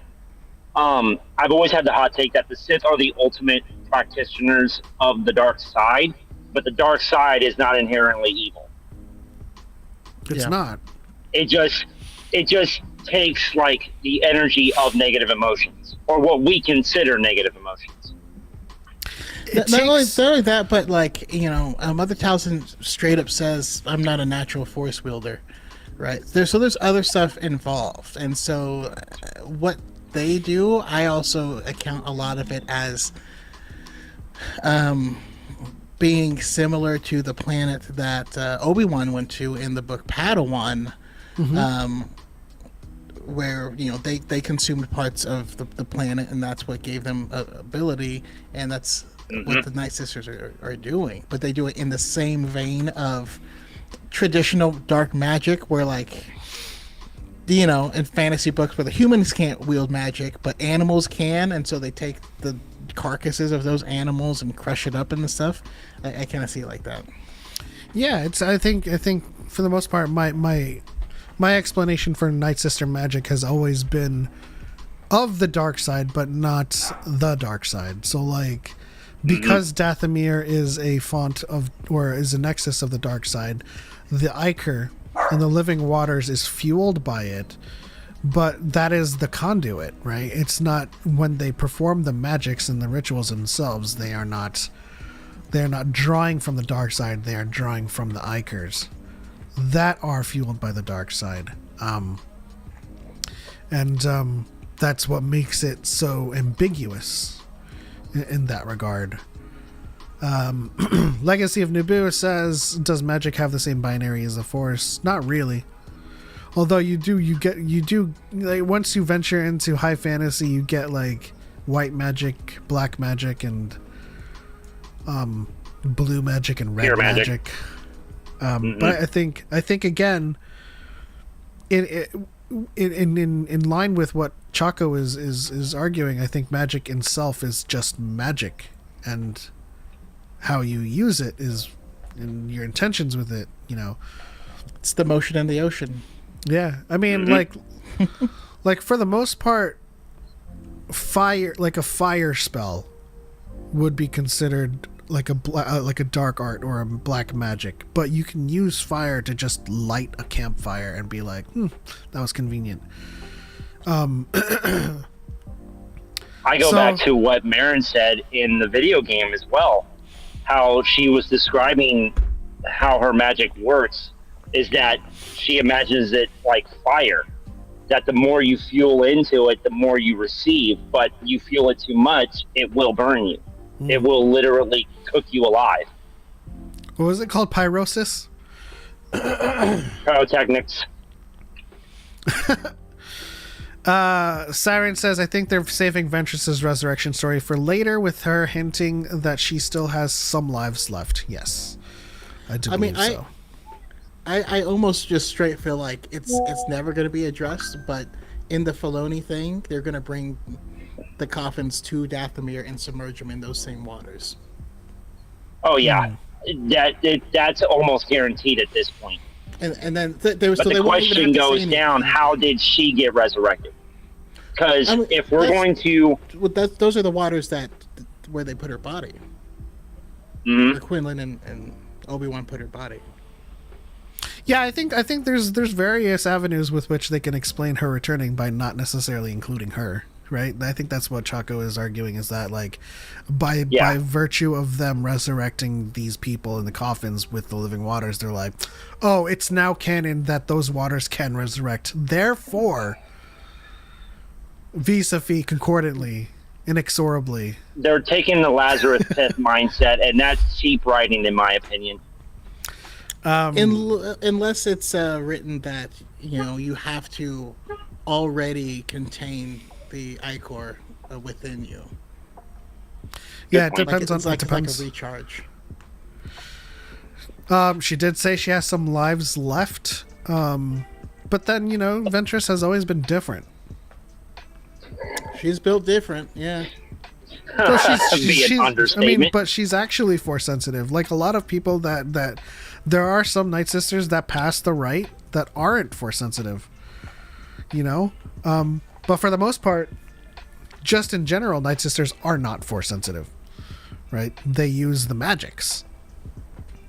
They're just natural magic users. Whether they physically do it like what the Great Mothers do, or like what Marin does, or those who are just like hunters, like they are just naturally gifted and are able to sense things outside of their realm. They're just heavily force sensitive within the magic spectrum. What they, because they always use objects too, before, before what's her name goes beast mode. She's like, she pulls out a little shot of Hennessy, a shot of Iker. Or in the book, she's trying to use like a spell to hide them, and so she pulls out a skull. thing. Yeah, it's very catalytic, and I think that's the difference between Marin and Ventress, right? Because Ventress was given away rather early. She didn't learn magics. She learned from Narek and Dooku, and her the way she fits into the sisterhood is her ability to do all of this stuff without magics. And they have to kind of infuse her with magic as well before she goes off to try to assassinate Dooku with those other hotties.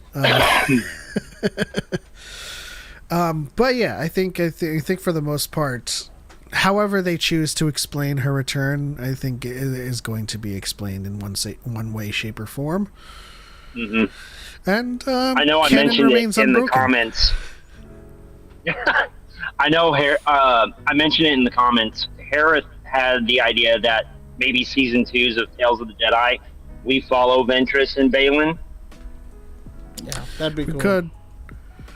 Do you think there's room for a Tales of the Jedi where an entire season is dedicated to one story? No. In a limited fashion. I would like it to continue to show parallels between characters with something shared, Okay. Maybe getting down to the purity of things, like what Baylan was saying, and then for Ventress trying to get back to what she remembers or what she thinks that she has forgotten or have never received before. Yeah.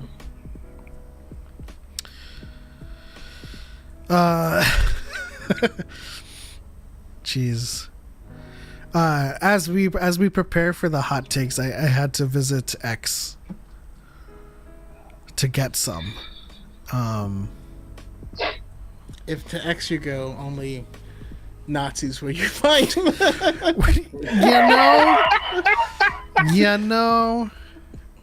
It do be like that, right? So not necessarily a hot take. Does anybody have final thoughts on the Bad Batch?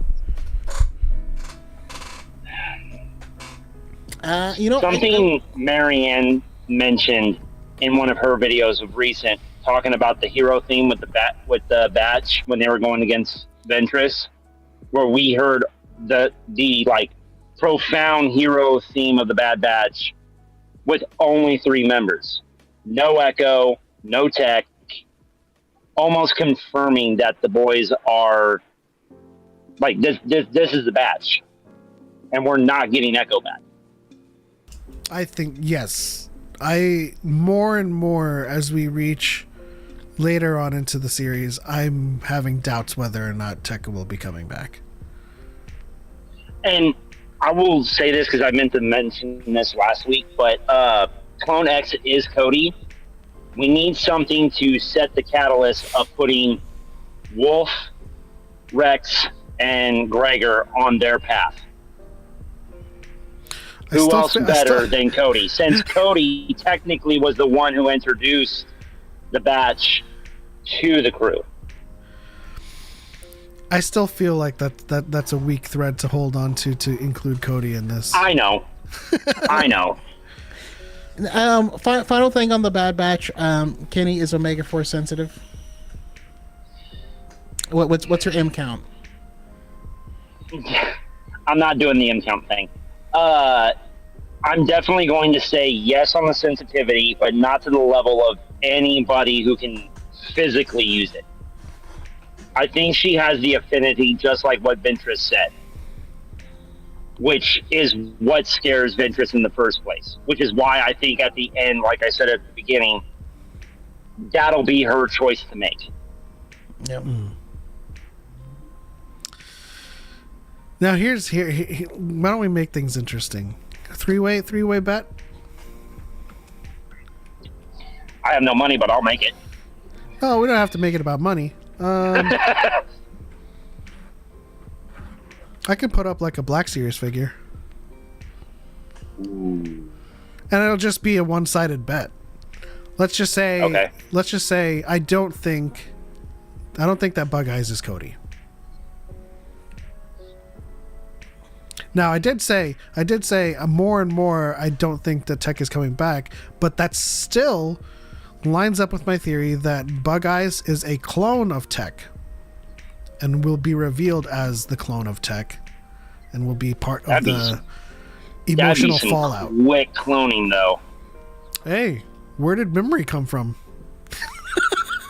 Good point. Good point. So yeah, that's my conclusion. I think Tech is going to come back not as Tech. It's a clone of Tech. Bug Eyes is Tech, not Cody. Clone X for me is Cody, no Tech. I think Tech is dead, and the boys have to reconcile with that. All right, Choco? Clone X is Tech, but he has lost all of his memories. So we're going to end up with Sarah from Chuck at the end. Right on. Oh God, I'm afraid of which one. I'm gonna be adventurous. I'll put up a Black Series Ezra. Ooh. Choco, since you're part of the Dyad, you have to put something up too. Kenny doesn't have to. He's just a guest. I'll do a video of conceding. I'll kneel with my lightsaber or something. Be like, I concede to the Dyad. I'm a complete idiot. You don't have to say that much, but just say you're a complete idiot. I'll put up a Black Series as well. I'll put up a Black Series, and I'll put up like I'll bring like 5 of them, and then whoever wins can choose. Ooh, interesting. I'm just saying, we just got dropped Balon and Shin and oh crap, there was another one they just dropped today too. Crap, it's in the toy section right now. I can literally go right inside and grab it, no questions at all. What's working in Walmart. What's interesting about this contest is that all 5 of what Choco is putting up, I probably have already. But we'll go with that. It's just a fun little wager. Heading into the hot take section of this, we're gonna, for like a couple of minutes. Sue, wonderful friend, lovely content creator, Suhaila, on TikTok, on X at Sustheories, was sharing her love for a picture of Bode and his family, and how there was a full hijab in the picture. Mm-hmm. And of course, someone replied, "Why are Muslims in Star Wars? Why aren't there Christmas trees or yarmulkes?" To which I responded, "It serves as an in-universe analog to real-world culture and faith, much like Life Day, Tip Yip, Harvest Day, Winter Fete, Independence Week, on All Species Day. These are all analogs. It doesn't suggest that there is quote-unquote Muslim in Star Wars. It's just a hijab that is emblematic and analogous to a real-world thing that we have, much like bricks and screws." But your guys' thoughts on this? I'm going to head out, but I will leave it with my thought, though. Racist be racist. You know who you are. That entire thing was crap. No, come on. Everything that Element just said, 100% truth. 100%. Everything within Star Wars is allegory. Everything. So there is a Star Wars yarmulke during season 3 of the Bad Batch, of Mando. I could have sworn when the armorer made the little thing, she was going to put it on Grogu's head. Then she slid it into his shirt, and it's a piece of armor, right? No, that's a yarmulke. Yeah. He's just not wearing it. I could actually see that being the canon thing. That would be actually pretty cool. That's how they get their signets. Also, I'd be down with that. Also, I feel like that would just be fuel to the fire in terms of like anti-Semitism, right? Like they would just like find a way to be like, "Oh, it's a disrespectful use of yarmulkes." I don't know. I just know that anything that we see in Star Wars that is analogous to a real world thing is just that, you know. It's just like, hey, look. It's dark side. It's the Sith being Sith. They have pajamas in Star Wars. Who was it? It was Nick, I think, who said it. That the toxic part of our fandom, especially those who are heavily woke or heavily anti-woke bullshit and all that toxicity and crap like that, they are the Sith. Yes. They hate everything that is considered real world in Star Wars, hands down. Listen, I mean, I like to say, you know, there's pajamas, there's bathrooms called refreshers, and the number one analog to the real world, there's Yeah. humans. So in the morning they drink a cup of calf to get things going, you know. And... Anyways, but I gotta head out, guys. Break's over for me. Thanks, Kenny. Everybody in the TikTok and YouTube, follow Kenny at Darthman86 on TikTok. Thank you for calling in. Yep. Not a problem. Have a good night, guys. Good night. Pleasure. All right, so that was just one of the hot takes. I guess I consider it a hot take because, god dang. Let's see if we can get one more before we wrap things up. I did take a picture of some. Let's see here.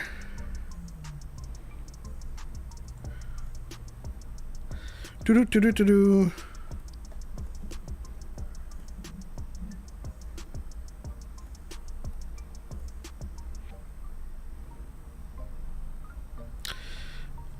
Okay. I don't know if this is a hot take. We'll get your thoughts on it, but this is from Master Elite. Ezra is more of a spiritual successor to Qui-Gon than Luke is. in canon. How? I mean, yeah, we would need more information than that, but I'm sorry, I can't. I mean, I'm not gonna like crap on anyone or anything like that. But I don't know what the argument is. It's just like a statement of. well, let's see if we can't find the connections then. But let's bear this out. If Ezra is a spiritual successor to Qui-Gon, then more so than Luke, how is this? How can we arrive at this conclusion? Ezra is more willing to explore parts of the Force that are dark. Even he doesn't have reservations about the nature of it, rather than just it's the Force. You know, in exploring. I mean, what of the stuff dark? with Maul? What of the dark was Qui-Gon into? I mean, Qui-Gon studied prophecy. First of all, Qui-Gon was very studious, which I don't think he had the opportunity to be. And he studied prophecy, but according to, Master and Apprentice, he studied prophecy mostly because it gave a lot of information about the people who wrote down those prophecies. But also, I don't see Ezra as, I don't know. I don't see it. I see him more as the spiritual successor to Mace Windu, and he's directly in that line. But that's just me. Well, I mean, so you don't see my contention that even though Qui-Gon had no I suppose connections to the dark side, or rather any aspirations to explore it, I still think there is a connection to be made that Ezra explored that much in terms of wanting to understand the Force, because for the most part the only person that's labeling it as such is Kanan, right? And I think his adventures, I'll say, with Maul are more or less an adventure of curiosity more than anything, rather than a willingness to accept some portion of darkness, you know? Like, I think most of the time Ezra's like, yeah, but he says he can lead us here or something, like he can give us answers, you know? And I don't think that's Ezra being like, I think the dark side is a viable path to truth. I think he was just like, we need to see how things play out. This is just me trying to draw some lines to connect. Okay. I mean, I don't know. I honestly got nothing. But yes, both of them were a show to curiosity. I'm sorry. I'm trying. I'm not trying to be rude. I just No, I mean that's pretty. We would need more reason why, and you know what? We can revisit this in another time. I can respond and ask for. Like, I can make an argument for Kanan, more so, but Okay, so here's another one. Here's the one we could possibly wrap the show with. This is from our friend Avery Tingle. The Jedi were inherently flawed and doomed. There aren't that many differences between Jedi and Sith. I would say one of those is a true statement and the other one is a false one. I would actually argue that they're both false. I think and then I'll give you the last word before we wrap things up for this episode. I think to say they were inherently flawed or doomed is an incorrect statement, because for the most part, without any outside forces acting towards that end, they enjoyed thousands of years of peace, whether it be through the Old Republic after the Sith War, until the Sith came back, to the end of the Brotherhood of Darkness until Sidious came back. I think for the large part they could operate rather peacefully, without any recourse. Now, yes, they are inherently flawed, but I guess my contention is they're not doomed. So I would say that, from my perspective at least, their altruistic nature left them open for exploitation. And in that sense, they were always doomed, because as the Republic grows more and more crooked, and there's no really getting around the Republic, because they occupy so much of the galaxy. There's no way that you can operate in a way that can help as many people as possible and not have a relationship with the Republic, and so that's isn't that an argument more for human condition rather than the Jedi? Let's say true, but it's still an opening for exploitation. Right. So let's say I'll grant you that their altruism leaves them open for exploitation. Does that not also require someone to desire exploiting them, right, externally? Yes. So if they can go through thousands of years generally with the peace that they think is peace, and I say that because there could be suffering out in the galaxy, of course. If they could go through 1,000 years without like this monumental Order 66 fall of the Order, I think inherently it doesn't seem that they're doomed. Rather, that the altruism is still, like I said, flawed. And then all it takes is just that one person that wants to destroy them to come forward and do it. And I think that's who Sidious was. However, on the second topic, there's massive differences between Jedi. It couldn't be any more different between the two. Everything people blame on the Jedi are actually things that the Sith do on a regular basis. Yes. Nedrick said, Choco's right. They're both cats. I mean, I think fundamentally, like, no matter what you say about the Jedi, whatever your problems are with the religiosity of their message and how that pertains to your history with that, it doesn't remove from the fact that they've always wanted to protect people and be guardians, and as opposed to the Sith that just want power for power's sake. And even though the dark side is not inherently evil, the act of subjugating it and trying to control that which is not controllable makes them evil. Yeah, I mean, again, like you look at that first episode of Tales of the Jedi, right? It was crooked politics that was plundering a group of people.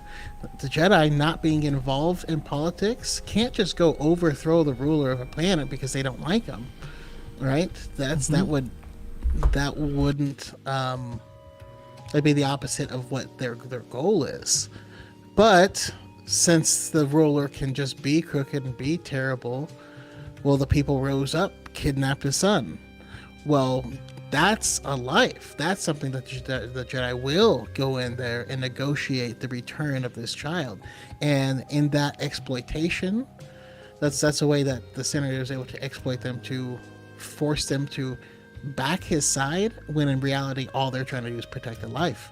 So like that's what I see. But then and obviously the Jedi, the Sith are the exact opposite, because without the Sith, the Jedi don't fall. or at least it's a lot longer of a process. The Sith were actively pushing the Republic over a cliff, and Yeah. Yeah. And with that, we come to the end of this episode of Dyad and the Force, episode 164. I just had to say, the current track that's playing, I feel like I have to address the camera.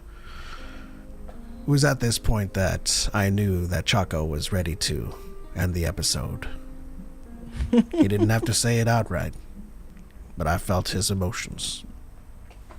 Like a freaking new, like a film noir type of...